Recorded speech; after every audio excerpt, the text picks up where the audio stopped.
But where have the prophets gone? Those individuals said to converse with angels, those to whom God once spoke directly?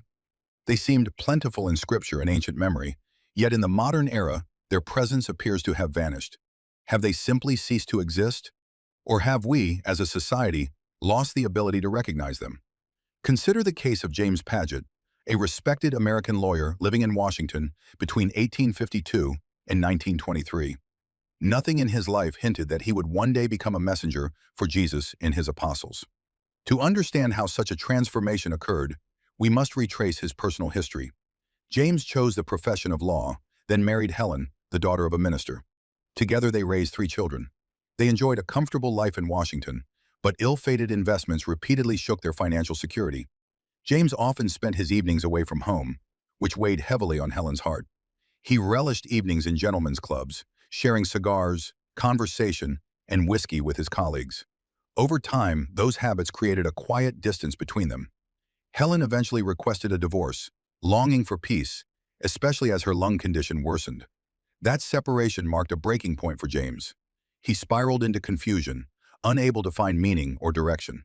And when Helen finally succumbed to her illness, he was shattered, tormented by the belief that he had failed her.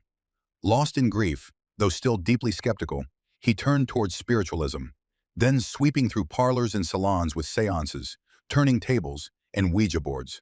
He joined circles of mediums until a fateful meeting with Mrs. Maltby changed everything. Though she had never met Helen, she described her with unnerving precision and delivered a message from her. This deeply affected James. However, rather than encourage further visits, Mrs. Maltby urged him to communicate with Helen himself. She told him he possessed the gift of automatic writing. Determined, he allowed his hand to drift freely across paper, first chaotic lines, then shapes, then words, and finally, signatures from Helen herself. Slowly, grief gave way to a renewed, deeper bond.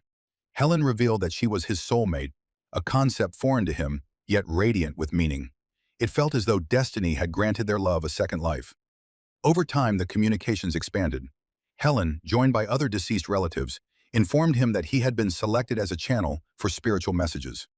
These messages, they said, would not come from ordinary spirits, but from Jesus himself.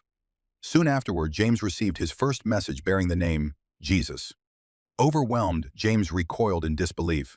Shaken by the weight of it all, he burned the first messages in fear. But Helen's unwavering presence gave him the courage to continue, even as the calling shattered everything he thought he knew about faith. Despite this, he chose not to reveal the writings publicly during his lifetime, concerned about his professional reputation. Yet the daily communion with Jesus and the apostles transformed him profoundly. He later wrote, "I began to have faith in the knowledge that God loved me, and that his great love was available to me whenever I sincerely asked." Across 9 years, James Padgett recorded more than 100 messages attributed to Jesus, and over 2,000 others from historical or deceased individuals, some widely recognized, others largely forgotten. James Padgett's life may sound like an impossible tale, yet it remains a documented chapter of his life. This film honors his journey.